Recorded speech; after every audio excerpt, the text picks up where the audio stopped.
Lotus की इन खूबसूरत फूलों के साथ सुबह की राम राम मित्रों। मेरे चैनल राधा कुंज में आप लोगों का पुनः स्वागत है। और देख रहे हैं कितना सुंदर पिंक क्लाउड का फूल है, बहुत ही खूबसूरत। ये कितना बड़ा खिला हुआ है, देखिए।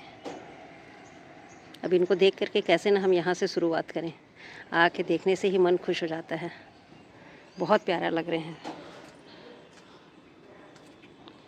इधर ये मिनी लोटस को देखिए, कितनी सारी कलियाँ और फूल बर्ड्स बने हुए हैं। देखिए 1 2 3 4 ये खिल गया है, छोटा सा। इधर भी है, देखिए। और जो विजुअल हो रहे हैं वो तो इतने हैं, जो विजुअल नहीं हो रहे हैं और अंदर हैं। धीरे धीरे इसी तरह से खिल रहे हैं। तो इधर में देखेंगे तो ये बुलसाई भी खिला हुआ है, वाटर लिली, और उधर भी लोटस खिले हुए हैं।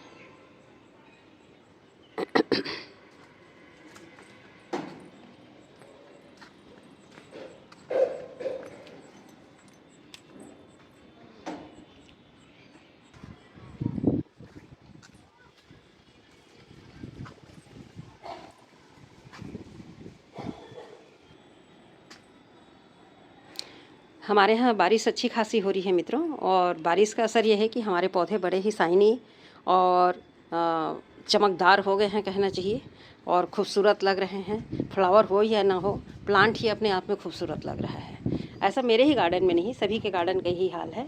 और सारे ही पौधे, सिर्फ अडेनियम ही नहीं, सभी पौधों में देखिए तो कैसे झूम रहा हमारा गुड़हल, और सभी खुश हैं बारिश की पानी से। लेकिन हमारे अडेनियम में एक प्रॉब्लम है कि इसकी लीफी ग्रोथ ज़्यादा हो रही है। सिर्फ मेरे में नहीं, सारे गार्डनर के पास यही समस्या रहती है कि बारिश में इनको पानी अच्छा मिलता है, और बारिश के पानी में नाइट्रोजन के साथ साथ बहुत सारे इसमें माइक्रो न्यूट्रिएंट्स भी पाए जाते हैं, जो हमारे प्लांट के लिए बहुत ही हेल्पफुल होते हैं और उनके लिए ये प्रॉफिटेबल होते हैं। तो उनके फ़ायदे के लिए इसमें बहुत सारे माइक्रो न्यूट्रिएंट्स मिले होते हैं, जिसकी वजह से सारे ही पौधों की आप ग्रोथ देखेंगे पूरे गार्डन में तो बिल्कुल हरा भरा आपको दिखाई देगा, बहुत ही सुंदर दिखाई देगा। जिसको देखिए वही झूम रहा है। तो ये जो होता है, इसकी वजह से हमारे जो प्लांट्स हैं इनकी ग्रोथ भी बहुत अच्छी हो रही है। मेरे सारे अडेनियम आप देखिए यहाँ से, इस तरफ जितने ओवेशम रखे हैं, और उस तरफ कुछ अरेबिकम और ग्राफ्टिंग वाले भी हैं आधे सेक्शन में उस तरफ। तो इस तरीके से देखेंगे उस तरफ जो है, तो उधर अंदर का तो छोड़ दीजिए, सिर्फ इसी लाइन का बता रही हूँ। तो लीफी ग्रोथ इतना ज़्यादा है कि सिर्फ ये बूसी बूसी दिखाई दे रहे हैं। और इसका एक जो मेरे को नुकसान हुआ वो ये है कि मैं कुछ पौधों को जब यहाँ पे लीफ प्रूनिंग की हूँ तो मुझे पता चला कि कुछ जो ब्रांचेस निकले हुए हैं उनका ग्रोथ बहुत अच्छा है, और कुछ का बिल्कुल भी नहीं हुआ है। तो कुछ का बहुत अच्छा है, मतलब एक तो यहाँ पर देखिए तो 3-3 इंच 4-4 इंच के हो गए हैं, और एक जो देखिए तो 1 इंच का ही रह गया है। यहाँ पर बिल्कुल छोटा सा है, एक पोर के बराबर इतना। ये भी वैसी। इसी तरह सारे पौधे में इस तरह के आपको एग्जाम्पल देखने को मिलेंगे कि या तो अंदर वाले में ग्रोथ ही नहीं हुआ है। ये देखिए एक छोटा सा यहाँ फंसा हुआ है। अब फंसा हुआ है बोलने से भी प्राय है कि लीफी ग्रोथ होने के कारण इस पौधे को आप देखिए तो ज़्यादा बेहतर समझ में आ जाएगा। इतना ज़्यादा जब लीफी ग्रोथ है तो इसके अंदर तो बिल्कुल धूप पानी पहुँच ही नहीं रहा है। इसको भी हटा के मैं अगर दिखाऊँ तो अंदर का ये एक ब्रांच से यहाँ पर देखिए फुटाव लिया है, लेकिन ये दूसरा फुटाव नहीं ले पाया। इसकी वजह यह है कि इसको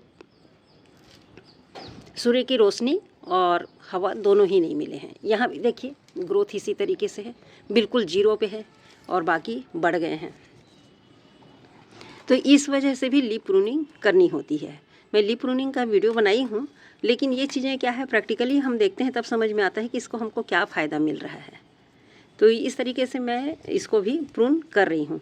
प्रून करने के लिए बहुत ज़्यादा मौसम या बहुत ज़्यादा गर्मी की ज़रूरत नहीं है, अभी भी आप कर सकते हैं। यदि आप में इसी तरह से लीफी ग्रोथ हो रहा है और इसी तरह की समस्या है, जैसे मेरे में कुछ ग्रोथ कर रहे हैं कुछ ग्रोथ नहीं कर रहे हैं, तो इस समय आप इसकी प्रूनिंग कर सकते हैं। इसके लिए सिर्फ 1 दिन का धूप चाहिए। जैसे हमारे यहाँ आज बहुत अच्छा धूप निकला हुआ है, देख रहे हैं फर्श वगैरह सूख गया है, तो इसलिए मैं इनकी आज भी प्रूनिंग कर दूँगी। कुछ की प्रूनिंग पहले की थी मैं, और जो ठीक हैं सूख गए हैं, इनमें से कट कीजिएगा तो एक शेप निकलता है। सबसे पहले तो कटिंग के जो भी आप ब्लेड ले रहे हैं या सीजर ले रहे हैं, जो भी चीज़ से आप काट रहे हैं उनको आप स्टरलाइज कर लीजिए। उसमें आप हाइड्रोजन पेरोक्साइड का इस्तेमाल कर सकते हैं, और नहीं है कुछ तो जला सकते हैं, और साफ़ सुथरा धो करके उस औजार से फिर आप इसकी प्रूनिंग कीजिए। प्रूनिंग करने से एक शेप निकलता है, उसको पोंछने की ज़रूरत नहीं है। शेप अपने आप 1 घंटे के अंदर सूख के साफ़ हो जाता है, और इसको 80% करना है, इतना छोड़ देना है। इतना पार्ट जो होता है वो अपने आप ही झड़ जाता है 1-2 दिन में पीले होकर के।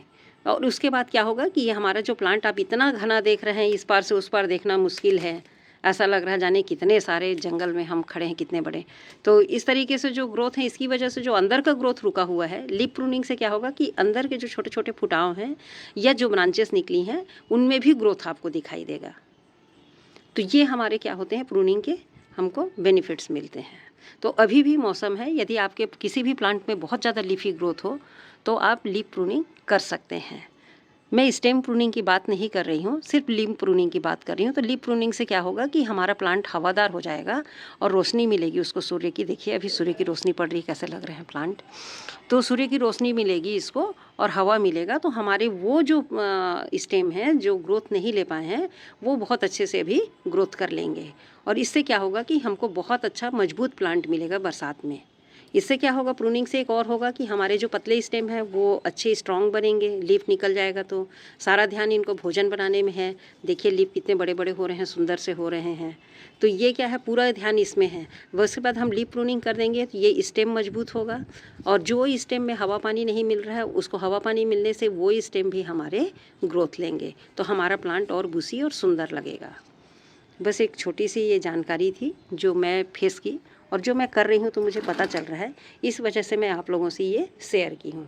मैं अपने छोटे छोटे प्लांट भी जिसमें बहुत ज़्यादा बूसी हो गया था उसकी भी प्रूनिंग कर दी हूँ। अब देखेंगे हमारी ये जो स्टेम है ये बहुत अच्छे मजबूत और सुंदर हो जाएंगे। तो इस वजह से भी मैं इनको प्रूनिंग कर रही हूँ। और इसकी चोटी को मैं थोड़ा सा आगे बढ़ाऊँगी। कुछ मित्र पूछ रहे थे आपके जिसे आपने चोटी बनाया है, टाई किया है, उसका क्या है। देखिए ये 3 प्लांट को मैं टाई की थी और टाई करने के बाद इनको छोड़ दी थी 2-3 दिन इनको सुखा करके। जिस समय फरवरी में, कब, जब मैं इनकी रिपोर्टिंग कर रही थी, ये मार्च का है, लास्ट में किया था। अब देखिए ये ग्रोथ लेकर के इनकी जो चोटी है बिल्कुल ठसाठस हो गई है। मतलब मेरे स्टेम जो है ये हेल्दी हुए हैं। हेल्दी होने के कारण ये बिल्कुल सुंदर सी इस तरीके से चोटी बन गए हैं। और आगे भी बढ़ते जाएगा तो मैं इसको बनाते जाऊंगी। पर उसके लिए, बनाने के लिए फिर से ये रहेगा कि जब ये 2 तो हो गए हैं, ये तीसरा भी जब थोड़ा सा हाइट ले लेगा इतना, तब हम इसको करेंगे और इसका स्टेम कुछ इस तरह से दिखाई देगा तब। और वो भी तब जब 2-3 दिन इसमें हम पानी नहीं देंगे, तब ये नरम होगा, वरना हार्ड रहेगा तो टूटने का डर रहता है। ये बहुत सारी बातें हैं जो प्लांट के साथ चलती रहती हैं।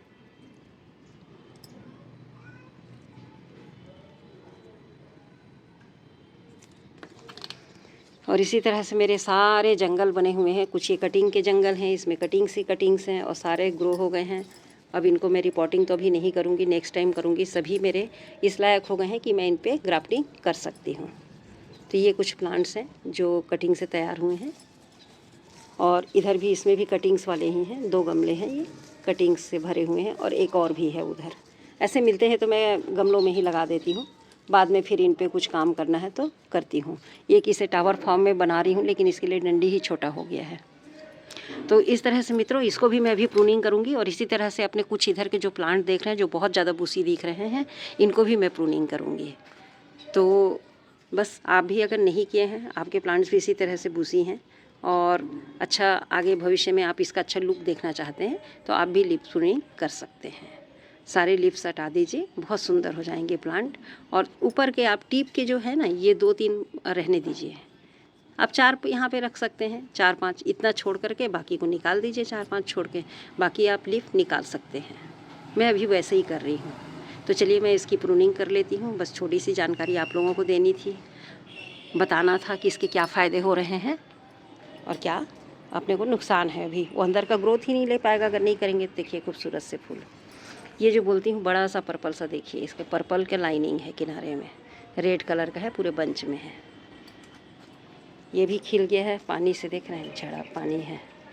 इस तरीके से बहुत सुंदर दिखता है मित्रों। ये फूल मुझे बहुत पसंद है। ये फूल क्या, मैं तो सारे फूलों को ऐसे ही कहती हूँ। यहाँ बेबी पिंक को देखिए तो क्या सुंदर दिख रहा है। ये है हमारा एमके तो फूलों से अभी कंटिन्यू, इसके जितने कली बचे थे सब खिल गए हैं। देखिए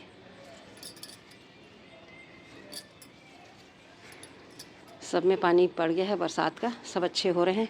ऊपर के एमके में भी फूल आया हुआ है। बस मित्रों मेरे वीडियो को यहाँ तक देखने के लिए बहुत बहुत धन्यवाद। अगर वीडियो पसंद आता है तो लाइक शेयर और सब्सक्राइब ज़रूर कीजिए और कमेंट भी कीजिए, बताइए आपको वीडियो अच्छा लगा, आप कहाँ से देख रहे हैं। धन्यवाद।